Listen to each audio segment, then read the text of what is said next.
Growing up in a very unpredictable and chaotic environment, our guest today, the wonderful Bev Mitelman, never knew she could rely on her parents to meet her emotional needs.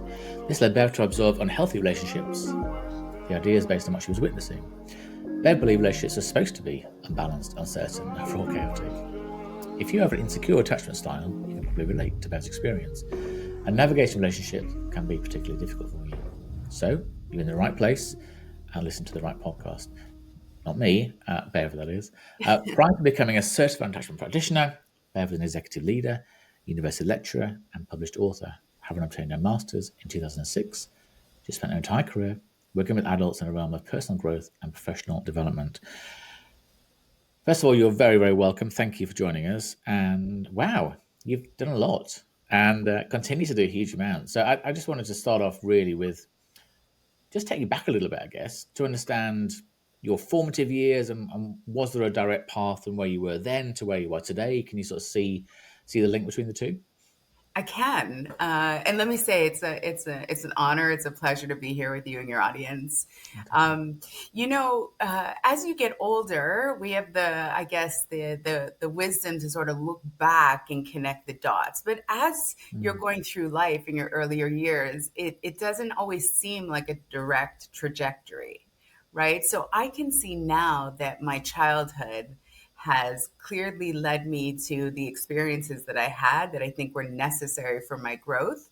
But I hit a certain point in my, I would say, early 40s. I'm almost 50 now. So, like in the last decade, where, I was confronted with having to really understand what are the things that I think about myself? What are some of the lies or the stories or the narratives that I have in my mind that are holding me back? And where do these things come from, right? So where do my expectations around what love looks like and what a relationship looks like and how much trust I'm supposed to afford someone or all of these things, we don't always take the time to think about critically. Why do I believe this to be true? And so when I discovered attachment styles, attachment theory years ago, it was one of the biggest aha moments in my life. And I knew for a long time in my life that I didn't necessarily feel well in my body, which meant like I had a high degree of anxiety. I often felt overwhelmed, frustrated. And so for anyone who's lived in that state, it doesn't feel good.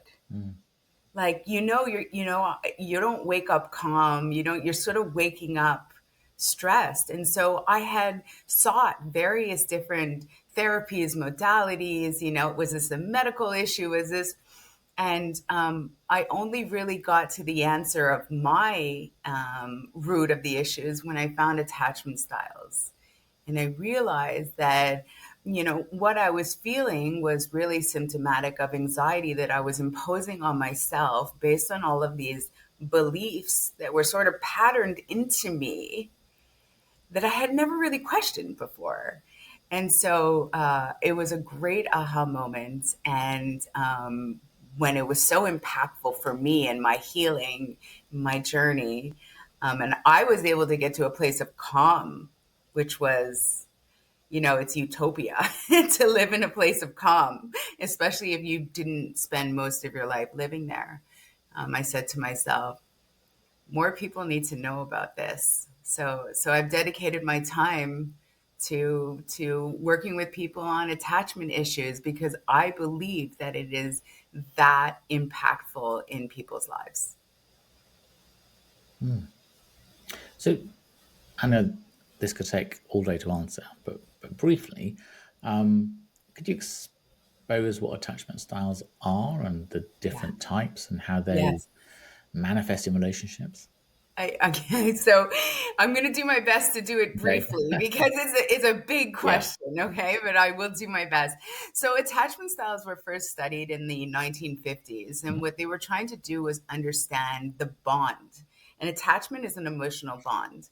So the bond that a young child, usually a toddler, would have with their mothers. Mm-hmm. And in this cases, they were doing observational studies where they had a number of mothers and their young babies in a room, and they would observe how they would interact with each other.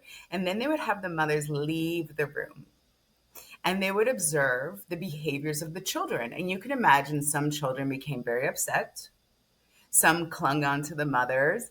Others became angry. Some babies had no reaction. They were like, did mother go somewhere? They didn't even notice, right? And so it started to identify that there are these different types of bonds that we have to our primary caregiver. And so the research expanded from there. And what we realize now is that we usually call it four attachment styles. Mm-hmm. But in essence, we have two broad categories. We have people who are securely attached and people who are insecurely attached. So I'll start with those who are securely attached and what this actually means for us as adults. Mm-hmm. So those that are securely attached generally got a level of predictable and consistent emotional attunement from their caregiver at a young age. So we're talking the most important formative years are from birth to 5. Mm-hmm. Like right out of the oven to 5 years old. And why is this important? It's because the child at that point in time, you can imagine the mind is like a blank slate. Yeah. So the interaction that they have with their parent at that point in time starts to template in their mind, sets a pattern for, oh, this is how love is given and received. Mm-hmm. Right? This is how I'm supposed to show up in the world. And if I do this, this will happen. If I do this, that will happen. All of those patterns, they start to imprint in a young child's mind very quickly. So a child who has a parent who is consistent, predictable, emotionally attuned, loving, will develop a set of patterns whereby they trust themselves and they trust others. So it means that, they trust that they can identify their emotions and that they can express them. So if a child is feeling frustrated or angry and needs help, they can express it and someone will respond in a healthy way, right? Predictably. Yep. And so they take that pattern into adulthood and the world for them looks like this beautiful set of connections. They're very comfortable in themselves with independence, and they're also comfortable later in life in romantic relationships because they're able to connect with people in a healthy way. They generally communicate in a healthy way. They understand their own needs. Conflict for them doesn't, it's not a scary thing. They can disagree and still have productive conversations. So folks who are securely attached are generally those who are in longer term relationships, comfortable having a long-term partner and spending time alone. Mm-hmm. They are generally the ones in our world who are, for the most part, emotionally regulated. Does that sort of make sense? Yeah, absolutely. Yeah, it does. Yeah. Yeah. So they learn to trust themselves and their emotions. And they learn that if I'm going to express to you that I'm upset or angry, that you're going to respond in a healthy way, which again sets us up beautifully for adulthood. In North America, I don't have stats for outside of North America, but in North America, we know that about 50% of the population has a secure attachment. Some studies say it's 60%, some studies say it's 40%, so I land at the 50. Yeah. So what does that mean for the other half of the population, Yes, it you means ask? half are not securely attached. So Right. yeah, what about those people? What does that mean? Mm. So what that means is the other half of the population has what's called an insecure attachment style. And an insecure attachment style has 3 subcategories: anxious-preoccupied, dismissive-avoidant, and in the middle, fearful-avoidant. Mm-hmm. And it's sort of a continuum. So this is why you'll often hear that there are 4 attachment styles, because you have secure, anxious, preoccupied, Okay. dismissive avoidance, and fearful avoidance. But all three of those are really subtypes Mm. of an insecure attachment style. And an insecure attachment style happens when a child grows up in a home, and there's lots of scenarios here, but they did not receive predictable, consistent emotional attunement from their caregiver. And this results in all sorts of maladaptive strategies that a child will develop early on to try and get the attention from their caregiver or to try and keep themselves safe. And they bring that into adulthood. And Okay. so these people generally have a much higher degree of emotional dysregulation and a much harder time in romantic relationships, for example. They're generally not very attuned to their own emotions because they never learned that. It wasn't Mhm. modeled for them. They generally don't know how to communicate in a healthy way. Again, not modeled for them. They often struggle with things like boundaries. They often have some negative coping strategies. So, those that have insecure attachment styles, we see a large cohort that rely on alcohol, drugs, any addictive behaviors Yeah. like binge watching TV, porn, Yeah. um, gambling, anything to numb their feelings. Mhm. And so, there's a whole set of sort of issues because they didn't learn, that true sense of here's what love feels like to give and receive when they were younger. Mm. Yeah, I tried to be brief. I No, mean, no, no, it's super, super clear. So for lots of reasons I won't go into now, I can firmly put myself in the insecure camp. And a lot of things you're saying, yeah, make complete sense. So gosh, there's so many questions now. Sorry. that's okay. If something is founded and formed in our early years, the sort of 0 to 5, whatever, when we are that sort of blank slate, etc. And I'm hoping there's a positive answer to this. Is it then possible in adulthood to modify our attachment style It to is. evolve? Oh, thank It you. We can is. stop now. Thank you. That's perfect. Yeah, okay, we're done. Okay.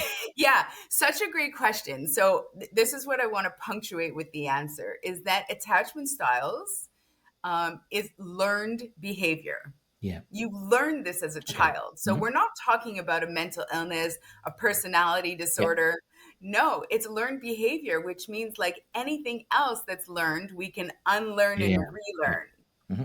right? And so the body is beautifully malleable and the mind is as well. So, you can, as you go through life, we all experiences traumas or micro traumas Mm. that can absolutely impact our attachment Hmm. style. And those that choose to do the work can, in fact, move much more towards secure attachment, which is really the goal, Yeah. right? And that is exactly the work that I do. I work with my clients to Hmm. help identify some of their communication issues or boundary issues, for example, tied to their attachment style, and how can we help them move towards secure attachment. So, yes, very possible. And is it very noticeable when somebody has made the progression from one element of the sort of scale to the other side? I guess almost the person that knows it best is if the person has a partner, the person's partner in a way. They'll see, it's like, hey, who's this guy sending him to me? Who's this lady sending back to me, Bev? What happened? Is it a noticeable change? It is a noticeable change on many fronts. Hmm. And you're so on the money when you say it's the romantic partner. So what's interesting is that your attachment style impacts all relationships in your life. Yeah. First and foremost, the relationship that you have to yourself, Hmm. Okay. right? So how much trust you afford yourself, the stories that you're telling yourself, Whether you have, negative or positive narratives, we all have stories in our minds that we're sort of running through. But it certainly does impact the relationships that you have with your friends, your family, with your colleagues, with your neighbors, and most punctuated with your romantic partner.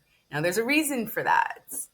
Your romantic partner is generally the person who's closest to you, the person who generally you afford the greatest amount of trust, the person that you care the most about generally, and the person whom you take care of and they take care of you, right? Emotionally, physically, spiritually.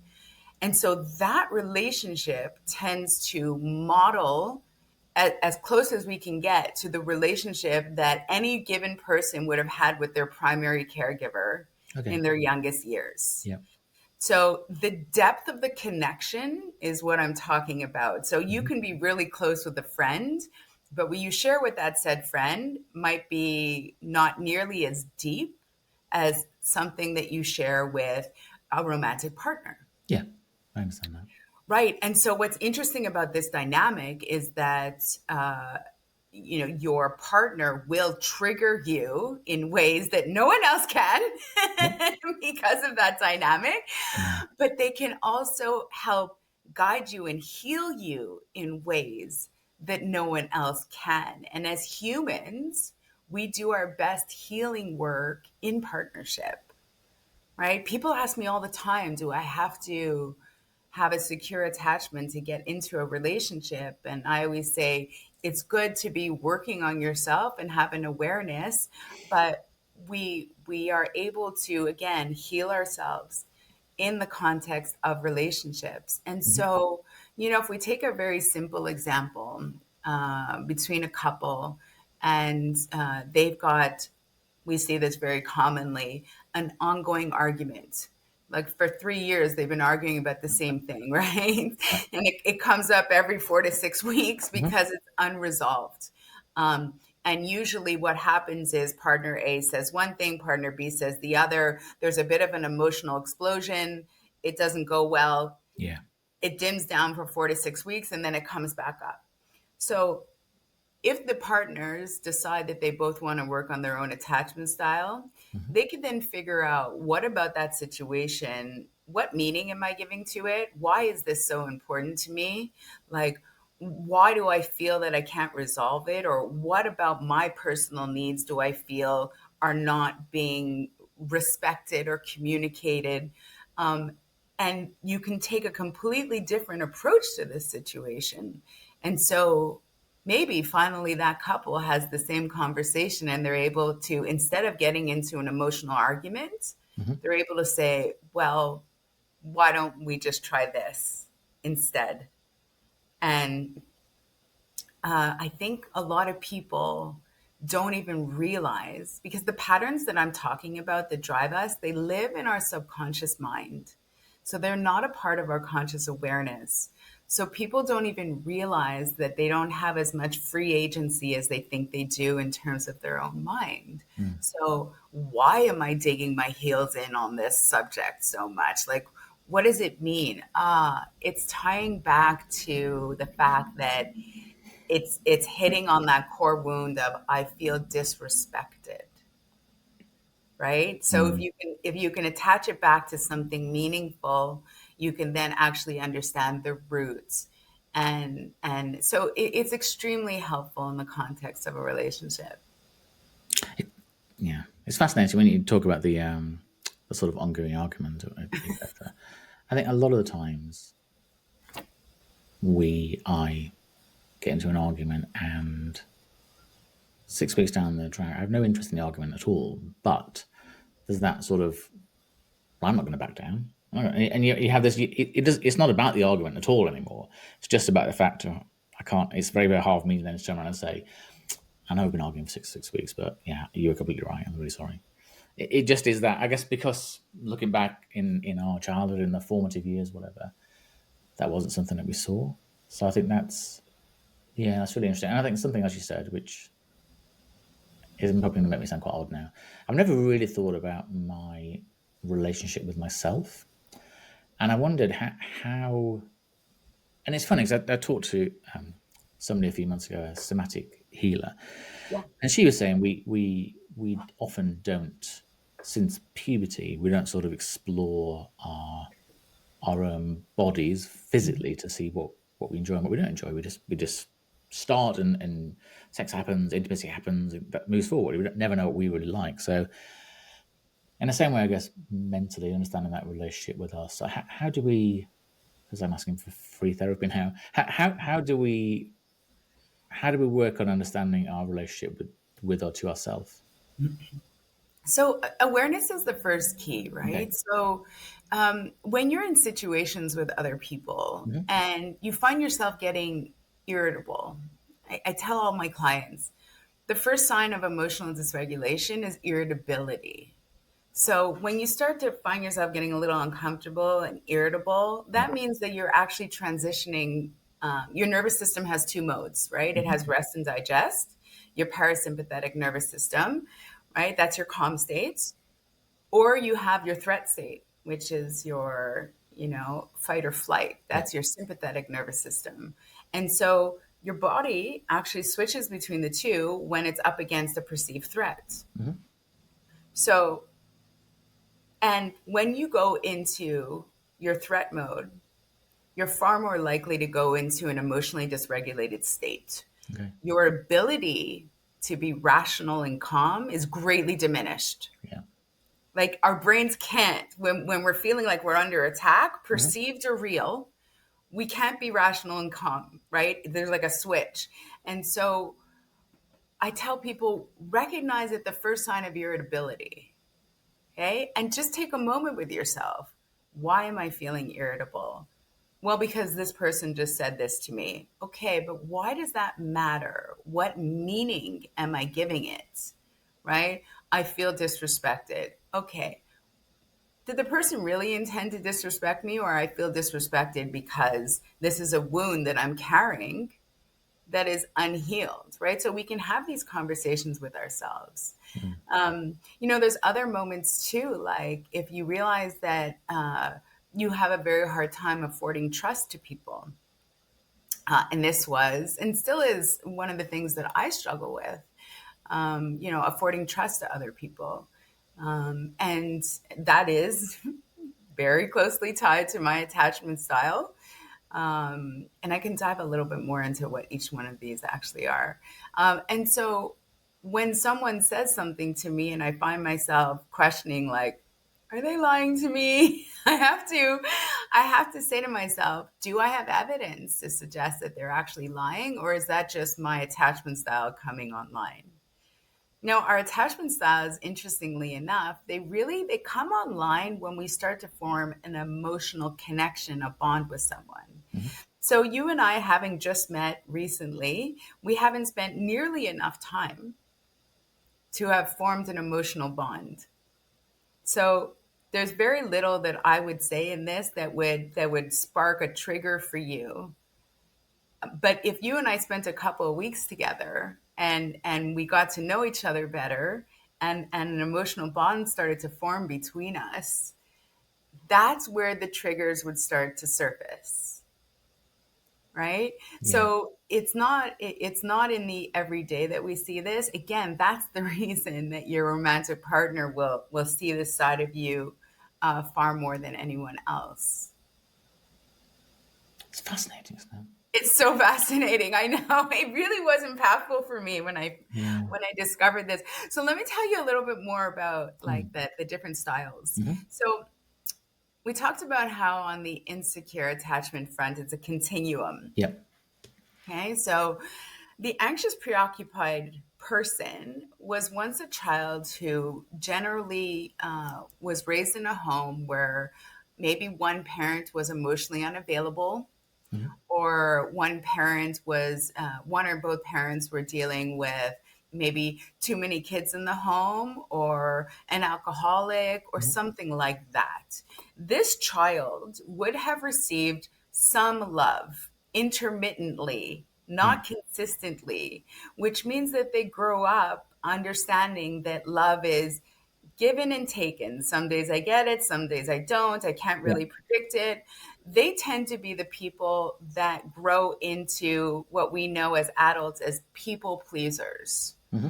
They tend to disconnect from their own needs and project all of their importance on other people. So they're the ones that become the helpers in the world. Like when a young child, for example, is trying to get their mother's attention, and the mother is emotionally unavailable, or maybe again the mother is, an alcoholic. They tend to become like the helper, Yeah. right? Like Hmm. I'll well, if I bring mommy a cup of coffee and I do what she needs for me, like, maybe she'll show me more love, Yeah. or she'll notice me, right? And so there's a whole set of patterns here.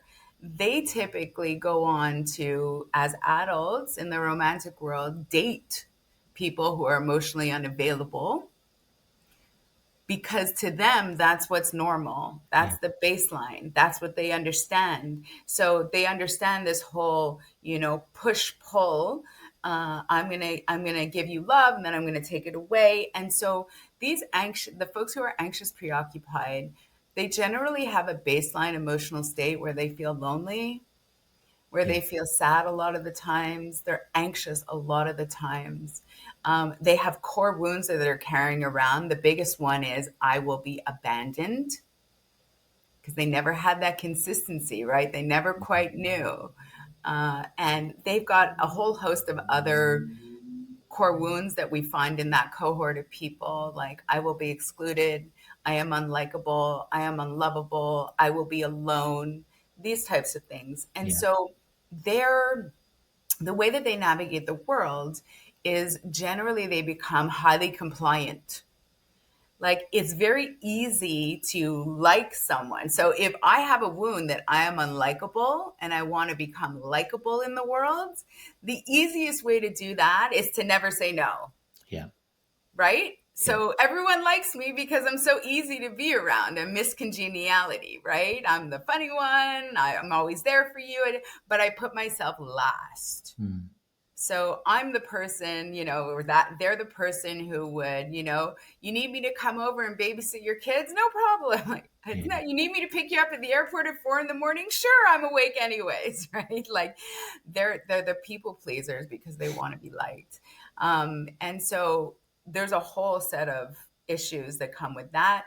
They Hmm. tend to be very overwhelmed by their emotions. They feel their emotions in a very big way. So again, we see a lot of numbing activity in that group. Usually alcoholism, drugs, sexual addiction can be found in that group as well, because this group will often use sex as a way to get closer to their love interest, right? So Yeah. what the anxious preoccupied person wants is closeness, right? Hmm. Now, if we move down the scale to the dismissive avoidant person, the dismissive avoidant person grew up in a home generally where they were neglected, emotionally neglected. So, yes, they probably got 3 meals a day and had a warm bed to sleep in, but their parents were emotionally disconnected, and they never really learned anything about emotional attunement, right? So either the parents were very strict Mm. or very stoic, or, we don't cry in this house, or, if they did try to show emotions, they were punished, all of that. So this child learns very early on that I cannot show my true self. It's not welcome. And so to protect myself, I'm going to pretend like I don't have those feelings. And they become remarkably good at just pushing them down. Yeah. And they take an attitude of the world of, it's me, myself, and I. Like, I need to, I can't rely on anyone. And so in adulthood, these people show up as hyper independent, Hmm. overly self reliant, very, very slow to the idea of getting into any sort of emotional romantic connection. They're often the ones who are, like, 40-year-olds that, for example, have never been married, and they'll just tell you, "Oh, I never found the right one." Right? It's because they really struggle with the idea of forming an emotional connection to someone else. Right? Now, their core wound, which might surprise you, it's a shame wound. Their core wound is, I am defective. Meaning, if I allow you to come closer to me, you too will realize that there's something wrong with me and you'll reject me the way my parents did. It's very sad. It It's very is. sad. Can these also be people that have a number of almost light touch relationships, or get divorced very frequently, or Yeah, they never let somebody completely in? Okay. 100%. Okay. Yeah. Yeah, 100%. That's exactly what it is. So they're generally emotionally unavailable, which means they've done a very good job at disconnecting themselves from their own emotions. I mean, I've had plenty of clients that tell me, I don't know what I'm feeling. I don't feel my emotions. They're that adept. This is what we're calling a maladaptation, right? So the child needed to do this to survive in childhood, Yeah. right? Because it's too painful for a young child to confront the reality of, I'm alone. That's really painful. I need my parents, my caregiver. I'm in emotional distress, but I'm alone. So they disconnect from that to survive. But they bring that into adulthood, right? That's the issue is that unless you're aware of this, you just continue that pattern. And their lens is really different, right? It's not about connection.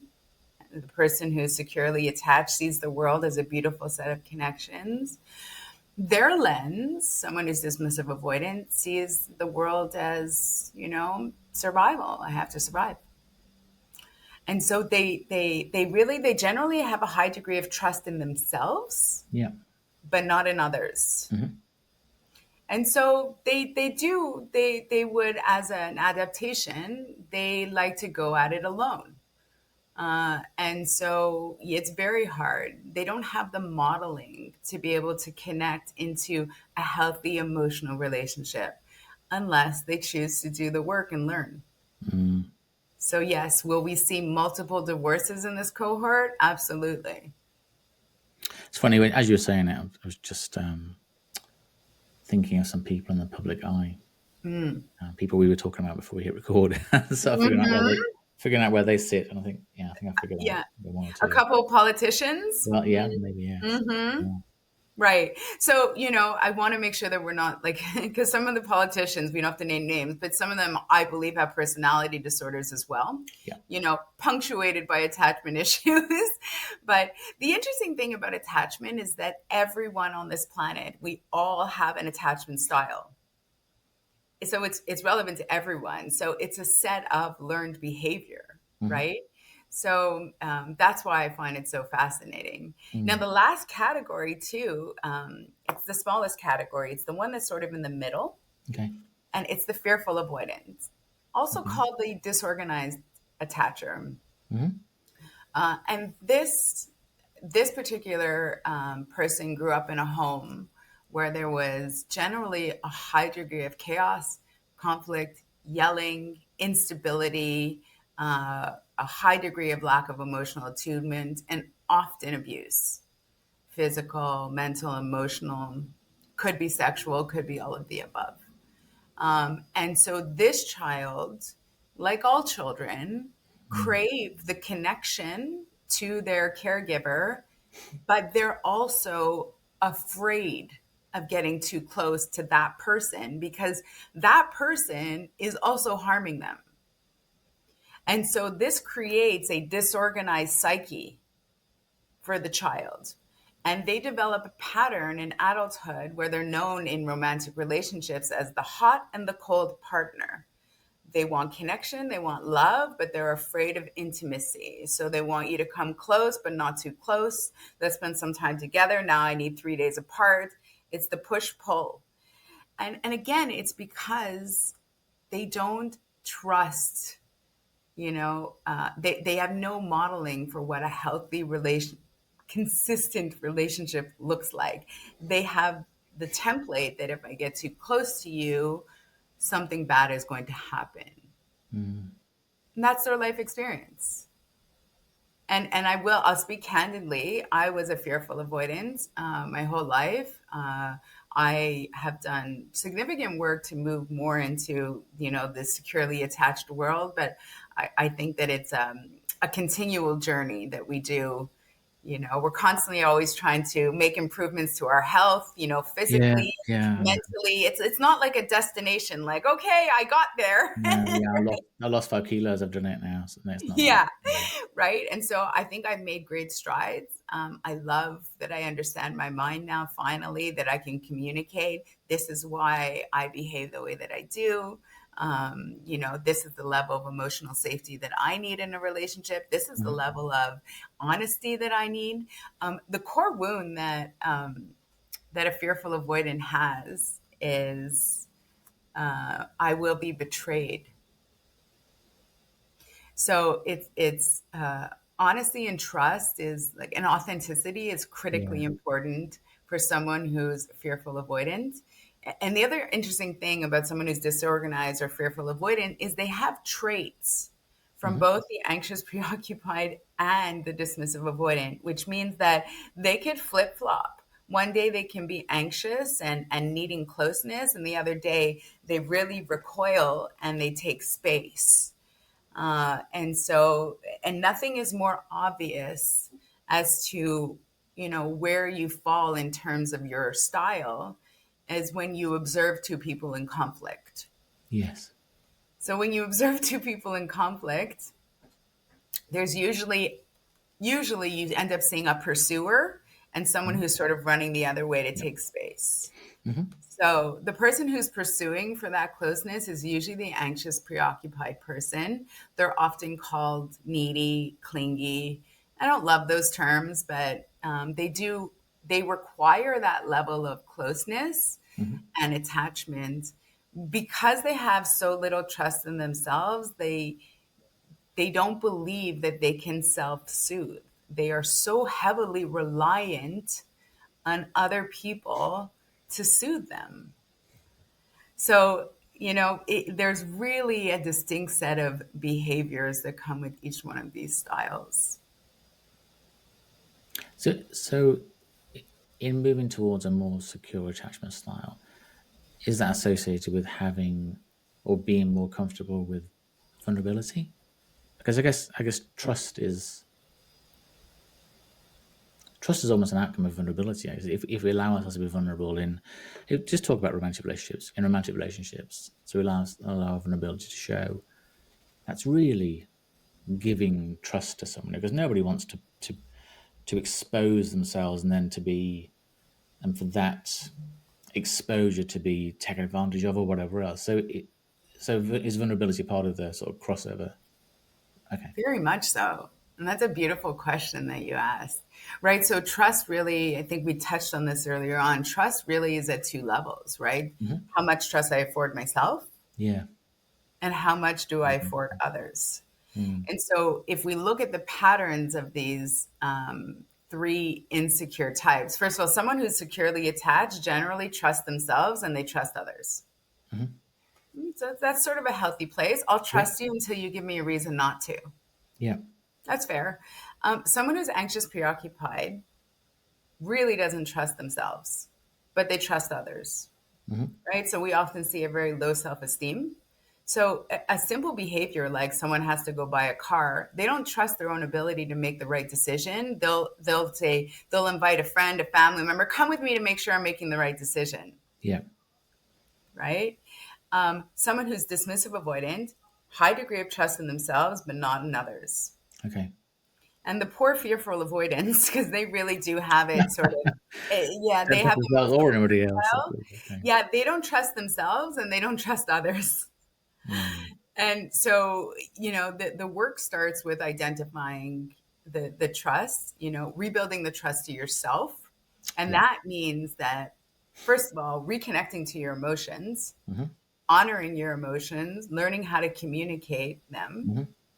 right? Mm. Returning back to your authenticity and exploring really what are your personality needs. And your personality needs, again, are also very much related back to your attachment style, right? Because we have these emotional patterns that emerge as a real distinct, I would say, patterns for each one of the styles again. Yeah. So, for example, I have a personality need that I need a lot of alone time. Okay. I need to be alone in order to recharge, in Hmm. order to think, in order to feel my best. It's not that I'm antisocial. I do enjoy going out, but not every night. And, I like some alone time. So once you can figure out, okay, that's really important to me because it allows me to check in with myself, to get some rest if I'm feeling tired. It allows me to pace my energy, whatever reasons you give. Hmm. You can then honor that. And when you start honoring yourself and you start communicating your truth, the level of trust that you have in yourself starts to rise, right? So a lot of people have never even thought about what is it that I actually need, Yeah. right? So another interesting thing that we see, like fearful avoidance, for example, they have a high degree need for novelty, Hmm. adventure, exploration. Now, why is this? Interestingly enough, in their childhood, all they really knew was chaos, change, chaos, up, down, this. And so they've sort of patterned that as normal. Yeah. And Yeah. so oftentimes if they get into a relationship with someone and things are smooth sailing, it feels boring to them. And so you'll see that they'll sort of mitigate that by going on lots of, adventures traveling, or they're the ones who all of a sudden is taking salsa dance lessons. And they're so if they can identify that they have a high degree for novelty in their personality, then they can honor that, right? Hmm. It's the idea of starting to actually get to know yourself, what you need, Hmm. what's important to you, what do you value, and honoring that. Mm. Not wanting to take your whole day. Sorry. No, The, that's okay. the question I really want to ask now is, and let me frame it a little bit. I guess when we go into a relationship with a future romantic partner, and we might decide to commit to each other, get married, perhaps, etc. We probably haven't had this conversation before we're together. We haven't sort of said, look, what I need from a relationship is space, is trust, is novelty. We probably haven't had that conversation. And then maybe we get into the relationship and it's going well. It's a relationship. We have ups and downs. Of course we do. We have children. We don't have children. Whatever. But at some point we do find ourselves thinking, what is it that I need? What is it that I sort of want from the future? And then we come up with that. It's a really hard question to answer, I know, so I'm sorry in advance. Okay. How do we have the conversation with our partner that might not be expecting it, that hasn't known you want novelty, newness, freshness in the bedroom, out the bedroom, whatever? How do we broach the topic without eliciting a response that's, you want a what? What are you talking about? Or a or yeah, how anyway? How do we have the conversation? That is a beautiful question. So, I don't believe any partner is going to be surprised by this. Okay. What happens over time Hmm. when our needs are not being met? We become irritable. Yeah. We become frustrated. We become overwhelmed, and there's no doubt that a partner will recognize that something doesn't feel right. My partner seems angry, disappointed, snappy at me. Something's wrong. Hmm. Now, the partner themselves might not even realize it's because, I have a high degree for physical contact, and we haven't even held hands in 3 months. Maybe Yeah. that's it, right? They might not recognize this because they haven't done the work on themselves to understand this is what I need to feel satiated and whole. Hmm. And it's different for every person, although we see distinct patterns, right? Hmm. So by the time that you're probably having this conversation of here's what I need to feel happy, satiated, and whole, your partner's probably already noticed that you're not your happy self because your needs aren't being met. Yeah. And in the absence of actually having a true conversation around your needs, what ends up happening is that you end up talking about things that are peripheral, Hmm. like tangential, but not really important. So you'll end up saying, I'm just really tired. I just wish you would help more with the dishes. That's not really what's going on. What's really going on is maybe the partner feels underappreciated. Hmm. And but sometimes we do need a professional to help us work out, some of those things. So this is important work to do, understanding yourself, whether you're in a relationship, not in a relationship, intend to hopefully be in one soon or not, Hmm. because it's about getting yourself to a place of where you're really enjoying, you're focusing your energy on the things that bring you happiness. And it's different for everyone, Mm. right? And if you could understand your own mind and your own personality, imagine what it looks like. You understood your own mind so well that you finally meet someone else and you go, listen, you know, um, I really enjoy holding hands. I need that physical contact. But I also like my alone time. So, Mhm. it's not really for me to see my partner every day, like 3 times a week usually works well. What do you think? Imagine having that level of mature conversation and how different that sets up a relationship. So instead of, when your partner says, okay, well, why don't we go do something tomorrow? And you say, you know what, I'm going to take some time to myself tomorrow. Instead of the partner going, oh, you don't want to see me? What, you're breaking up with me? You Yes, go, yes. right? Like, Yeah. what did I do? Why don't you want to see me? Because that's the response, right? Is to defend yourself. It's like, I'm under threat. My partner doesn't want to see me. No, actually, I'm thrilled. I just need some alone time. Remember we talked about that. It's very different. So this is the level of emotional maturity that I'm encouraging people to get to when they're considering getting into a romantic relationship or not. Even Mm. if you're single, this is important. So where you're spending your time right now, like learning might be incredibly important to you. Are Mhm. you devoting enough time to learning things that are important to you? Or personal growth, right? Might be really important to you. So I don't I don't think the conversation is difficult to have if you've set up the parameters for your relationship to be honest and authentic from the beginning. And should that be a two-way conversation as opposed to one person saying, right, I need this and this and this and this and that? Not that they would do it like that, but it feels that that's where